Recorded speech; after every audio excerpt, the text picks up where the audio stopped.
പൊന്നാനി അരുവാപ്പുലം ഗ്രാമപഞ്ചായത്തിലെ കോട്ടാമ്പാറ കാട്ടാത്തി പട്ടികവർഗ കോളനികളിൽ വനിതാ കമ്മീഷന്റെ സന്ദർശനം. കോട്ടാമ്പാറ കോളനിയിലെ 3 വീടുകൾ സന്ദർശിച്ച വനിതാ കമ്മീഷൻ അംഗങ്ങൾ വിവിധ വിവരങ്ങൾ കുടുംബാംഗങ്ങളോടും ഉദ്യോഗസ്ഥരോടും ചോദിച്ചറിഞ്ഞു. വനിതാ കമ്മീഷൻ അധ്യക്ഷ അഡ്വക്കേറ്റ് പി സതീദേവി, വനിതാ കമ്മീഷൻ അംഗങ്ങളായ അഡ്വക്കേറ്റ് എലിസബത്ത് മാമൻ മത്തായി, വി.ആർ. മഹിളാമണി, ഡയറക്ടർ ഷാജി സുഗുണൻ എന്നിവരുടെ നേതൃത്വത്തിലുള്ള സംഘമാണ് കോളനികളിൽ സന്ദർശനം നടത്തിയത്.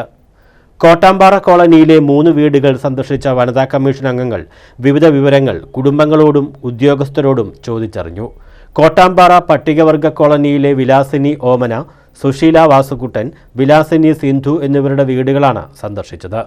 അസുഖങ്ങൾക്ക് ലഭിക്കുന്ന ചികിത്സ, മരുന്ന് ലഭ്യത, വിവിധ വകുപ്പുകളിൽ നിന്നുമുള്ള സേവനങ്ങളുടെ ലഭ്യത, വീടുകളുടെ സ്ഥിതി, റേഷൻ ലഭ്യത, വിദ്യാഭ്യാസം, കുടിവെള്ളം, വന്യമൃഗശല്യം തുടങ്ങിയ വിവിധ കാര്യങ്ങൾ വനിതാ കമ്മീഷൻ അംഗങ്ങൾ ചോദിച്ച് മനസ്സിലാക്കി. ഊരുമൂപ്പത്തി സരോജിനിയമ്മ കോളനിയിലെ വിവരങ്ങൾ, തൊഴിലുറപ്പ് പദ്ധതിയിലെ ജോലിയുടെ കാര്യങ്ങൾ തുടങ്ങിയവ വിശദീകരിച്ചു നൽകി.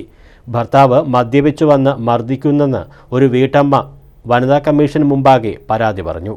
സ്ത്രീകൾ മർദ്ദനം സഹിക്കേണ്ടവരല്ലെന്നും മർദ്ദിക്കരുതെന്നും ഭർത്താവിനോട് ധൈര്യമായി പറയണമെന്നും വനിതാ കമ്മീഷൻ ചെയർപേഴ്സൺ വീട്ടമ്മയ്ക്ക് ധൈര്യം പകർന്നു. തുടർന്ന് കാട്ടാത്തി പട്ടികവർഗ കോളനിയിലെ വനവികസന സമിതി കെട്ടിടത്തിൽ ചേർന്ന ഏകോപന യോഗത്തിൽ വിവിധ വകുപ്പുകളിലെ ഉദ്യോഗസ്ഥർ, കോളനി നിവാസികൾ തുടങ്ങിയവരുടെ അഭിപ്രായങ്ങൾ കമ്മീഷൻ ചെയർപേഴ്സണും മെമ്പർമാരും ഡയറക്ടറും നേരിട്ട് കേട്ടു. വാർഡ് മെമ്പർ ജോജു വർഗീസ്, പട്ടികവർഗ വികസന officer SS Sudheer, tribal extension officer A. Nisar, research officer AR Archana, health inspector R. Mohan, ST പ്രൊമോട്ടർമാരായ ഗീതു, ഹരിത തുടങ്ങിയവർ ഒപ്പമുണ്ടായിരുന്നു. News bureau, Pathanamthitta.